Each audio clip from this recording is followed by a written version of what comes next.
لا إله إلا الله لا إله إلا الله نحمده ونصلي على رسوله الكريم أما بعد فأعوذ بالله من الشيطان الرجيم بسم الله الرحمن الرحيم قل للمؤمنين يغضوا من أبصارهم ويحفظوا فروجهم ذلك أزكى لهم إن الله خبير بما يصنعون وقل للمؤمنات يغضضن من أبصارهن ويحفظن فروجهن ولا يبدين زينتهن إلا ما ظهر منها وليضربن بخمرهن على جيوبهن صدق اللہ العظیم۔ سورۃ النور کی آیت نمبر 30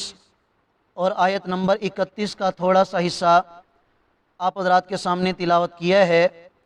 آیات کریمہ کا ترجمہ یہ ہے، اللہ رب العالمین ارشاد فرما رہے ہیں، میرا پیغمبر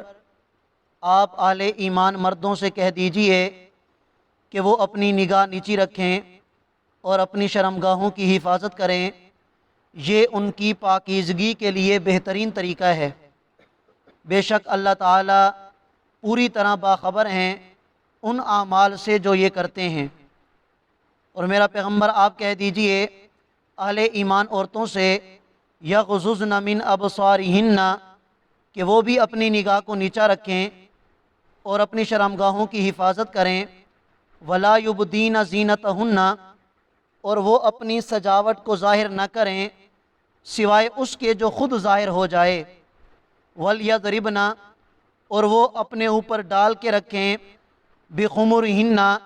اپنی چادروں کو، علی جیوبہن اپنے گریبانوں پر۔ سورۃ النور کے شروع سے آپ حضرات کے سامنے یہ بات عرض کی تھی کہ سورہ مبارکہ کے اندر اللہ رب العالمین نے تمام اہل اسلام کی پاک دامنی، عفت اور عصمت کے بارے میں احکامات کا بیان فرمایا ہے کہ اگر مسلمان سورۃ النور کے اندر ذکر کردہ آیات کو سمجھ لیں اور ان پر عمل کرنے کا عزم کر لیں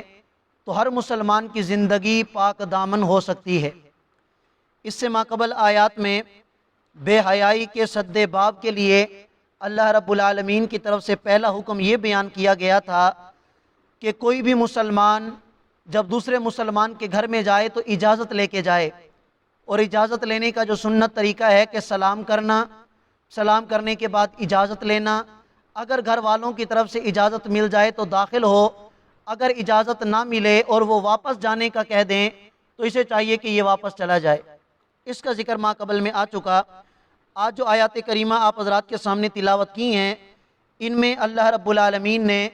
بے حیائی کے سد باب کے لیے دوسرا حکم بیان فرمایا ہے، اور وہ ہے بد نظری سے اپنے آپ کو بچانا۔ پہلی بات اور پہلا حکم اللہ رب العالمین نے یہ ارشاد فرمایا کہ میرا پیغمبر آپ اہل ایمان مردوں سے یہ بات کہہ دیں اور انہیں اس بات کا حکم کریں کہ وہ اپنی نگاہ کو نیچا رکھیں۔ نگاہ کو نیچا رکھنے کا مطلب یہ ہے کہ ہر اس چیز سے اپنی نظر کو بچانا کہ جس پر نظر ڈالنے سے اللہ رب العالمین نے منع فرمایا ہے۔ جن چیزوں پر نظر ڈالنے سے اللہ نے منع فرمایا ان چیزوں سے اپنی نگاہ کو بچا لینا، اپنی نظر کو بچا لینا، یہ مطلب ہے نگاہ کا نیچا رکھنا۔ اور جن چیزوں پر اللہ نے نظر کرنے کا حکم دیا ان پر ثواب کی نیت سے نظر ڈالی جائے، قرآن کی زیارت ہے، والدین کی زیارت ہے، جب اس نیت سے کہ اللہ نے حکم دیا ہے کہ ان کی زیارت کی جائے تو انشاءاللہ اللہ تعالیٰ کی طرف سے پورا اجر و ثواب ملے گا۔ اور فرمایا کہ آپ اہل ایمان مردوں سے یہ بھی کہہ دیں کہ وہ اپنی شرمگاہوں کی حفاظت کریں، اور شرمگاہوں کی حفاظت کا مطلب یہ ہے کہ ہر اس چیز سے، یعنی اپنی نفسانی خواہشات کو ہر اس عمل سے بچا کے رکھنا کہ جس کو شریعت نے منع کیا ہے۔ زنا سے اپنے آپ کو بچانا، لواطت سے اپنے آپ کو بچانا، غلط قسم کی حرکات سے اپنے آپ کو بچانا، اپنی نفس کو ناجائز طریقوں سے پورا کرنا، یہ مطلب ہے کہ ہر مسلمان کو چاہیے کہ وہ اپنی شرمگاہ کی حفاظت کرے۔ اور اس کے بعد اللہ رب العالمین نے ارشاد فرمایا ذالک ازکیٰ لہم، کہ یہ جو طریقہ ہے اگر مسلمان اپنے آپ کو پاک دامن بنانا چاہتا ہے تو بد نظری نہ کرے اور اپنی شرمگاہ کی حفاظت کرے۔ بعض روایات میں یہ بات سننے میں آتی ہے اور ہمارے ہاں بھی یہ چیز مشہور ہے کہ اگر پہلی نظر کسی غیر محرم عورت پر پڑ جائے تو یہ معاف ہے۔ اس کے معاف ہونے کا مطلب یہ ہے کہ اگر اچانک پڑ جائے، اگر کوئی مرد جان بوجھ کر ارادتاً کسی غیر محرم پر نظر ڈالتا ہے اور اس نیت سے کہ پہلی نظر معاف ہے تو یہ بھی گناہ ہے۔ لہٰذا کسی بھی غیر محرم عورت پر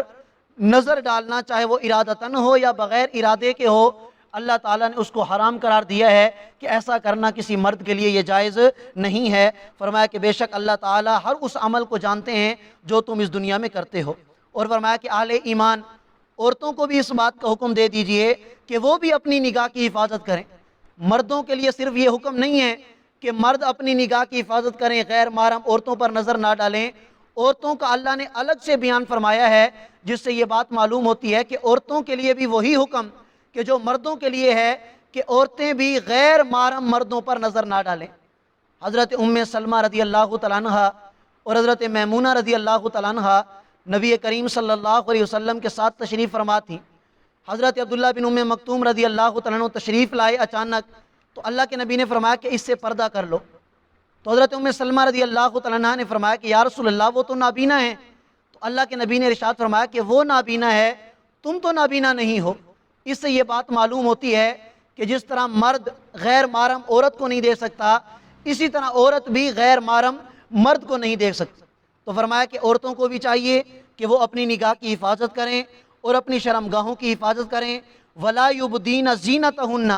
إِلَّا مَا ظَهَرَ مِنْهَا، اور اپنی سجاوٹ کو ظاہر نہ کریں، إِلَّا مَا ظَهَرَ مِنْهَا، سوائے ان مقامات کے جو خود ظاہر ہو جائیں۔ اس آیت کریمہ کا مطلب یہ ہے سجاوٹ، عورت کے اس سجاوٹ کے مقامات، عورت کا وہ حصہ کہ جس پر عورت زیور پہنتی ہے یا عورت خوشنما کپڑے پہنتی ہے۔ اس آیت کریمہ میں عورت کو یہ حکم دیا گیا کہ اپنی سجاوٹ کے جو مقامات ہیں اپنے پورے جسم پر کوئی ایسی چادر ڈال لے، کوئی ایسا برقع ڈال لے کہ جس سے اس کے سجاوٹ کے سارے مقامات چھپ جائیں۔ ہاں البتہ کوئی ایسا مقام کہ جو بے اختیار کھل جائے یا مجبوری سے اسے کھولنا پڑ جائے تو اس آیت کریمہ میں اس کی اجازت دی گئی کہ اس میں پھر کوئی حرج نہیں ہے۔ الا ما ظہر منہا کا یہ مطلب ہے کہ مجبوری کے وقت، ضرورت کے وقت، کام کاج کے وقت اگر عورت کے ہاتھ نظر آ جائیں، عورت کا چہرہ کھولنا پڑ جائے مجبوری کے وقت، تو اس چیز میں کوئی حرج نہیں ہے، کوئی گناہ نہیں ہے۔ حضرت عبداللہ بن مسعود رضی اللہ تعالیٰ عنہ فرماتے ہیں کہ اس آیت کریمہ میں الا ما ظہر منہا سے مراد یہ ہے عورت جو برقع پہنتی ہے یا عورت جو اپنے جسم پر اپنے جسم کو چھپانے کے لیے چادر ڈالتی ہے۔ اب ظاہری سی بات ہے کہ اس چادر کو چھپانا ناممکن ہے، تو فرمایا کہ اس چادر کو نہ چھپایا جائے، اس میں کوئی حرج نہیں۔ حضرت عبداللہ ابن عباس رضی اللہ تعالیٰ عنہ فرماتے ہیں الا ما ظہر منہا سے مطلب یہ ہے کہ اگر ضرورت کے وقت عورت کا ہاتھ نظر آ جائے یا عورت کو اپنا ہاتھ دکھانا پڑ جائے، ہتھیلی دکھانی پڑ جائے یا اپنا چہرہ کھولنا پڑ جائے، تو ضرورت کے وقت یہ چیز اس کے لیے جائز ہے۔ لیکن آپ حضرات کو یہ بات معلوم ہونی چاہیے کہ عورت کے حسن کا اصل مرکز وہ اس کا چہرہ ہے، اور آج جس طرح فتنے کا دور ہے تو تمام علماء کرام اس بات پر متفق ہیں کہ عورت کو چاہیے کہ جب وہ کسی ضرورت کی خاطر گھر سے باہر نکلے تو اسے چاہیے کہ اپنے چہرے کو ڈھانپ کے نکلے۔ آج بعض روشن خیال قسم کے لوگ یہ کہتے ہیں کہ اللہ نے قرآن کریم میں خود استثناء فرما دیا الا ما ظہر منہا، کہ اگر چہرے کو کھولنا پڑ جائے، ہتھیلیوں کو کھولنا پڑ جائے تو اس میں کوئی حرج کی بات نہیں ہے، تو وہ ضرورت کی بنیاد پر ہیں۔ اگر حقیقت میں دیکھا جائے تو عورت کا جو چہرہ ہے یہی تو فتنے کا سارا مرکز ہے، تو اسی وجہ سے عورت کو چاہیے کہ جب گھر سے باہر نکلے تو اپنے پورے کے پورے جسم کو ڈھانپ کے نکلے، کوئی حصہ بھی اس کا رونما نہیں ہونا چاہیے۔ حتیٰ کہ علماء کرام نے یہاں تک بھی لکھا ہے کہ جب عورت نماز کی حالت میں ہو، اب نماز کی حالت میں چہرے کو نہیں چھپانا چاہیے، ہاتھوں کی ہتھیلیوں کو نہیں چھپانا چاہیے، پاؤں ہیں ان کو نہیں چھپانا چاہیے، لیکن جسم کا جو باقی اعضاء ہیں، فرمایا کہ اگر باریک دوپٹہ کر کے نماز پڑھے گی اور اس دوپٹے میں اس کے بال نظر آئیں گے تو یہ بال نظر جب آئیں گے تو اس کی نماز ہی نہیں ہوگی۔ اسی طرح اگر کوئی عورت قمیض پہنتی ہے، لباس پہنتی ہے، لیکن اس کے بازو چھوٹے ہیں اور صرف اس کی کلائی نظر آ رہی ہو، اب عورت کی جو کلائی ہے، یہ جو گٹ ہے، یہ بھی اس کے سطر کے اندر داخل ہے، اگر یہ کلائی اور گٹ اس کی نظر آئے گی تو اس عورت کی نماز نہیں ہوگی۔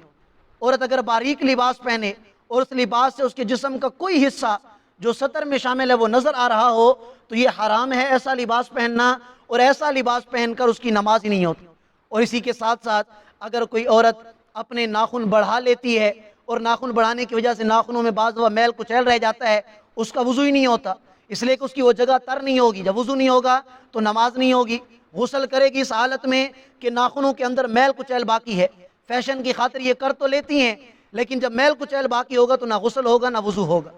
اسی طرح اگر کوئی عورت ناخن پالش لگا لیتی ہے اور پھر اس پر وضو کرتی ہے یا غسل کرتی ہے، نہ وضو ہوگا نہ غسل ہوگا، نہ وضو نہ غسل، تو پھر اس کے بعد نماز ہی نہیں ہوگی۔ تو یہ بہت ساری چیزیں ایسی ہیں، یہاں پر تو اللہ تعالیٰ نے صرف اسی بات کا ذکر فرمایا ہے کہ عورت بد نظری سے اپنے آپ کو بچائے، اور اسی طرح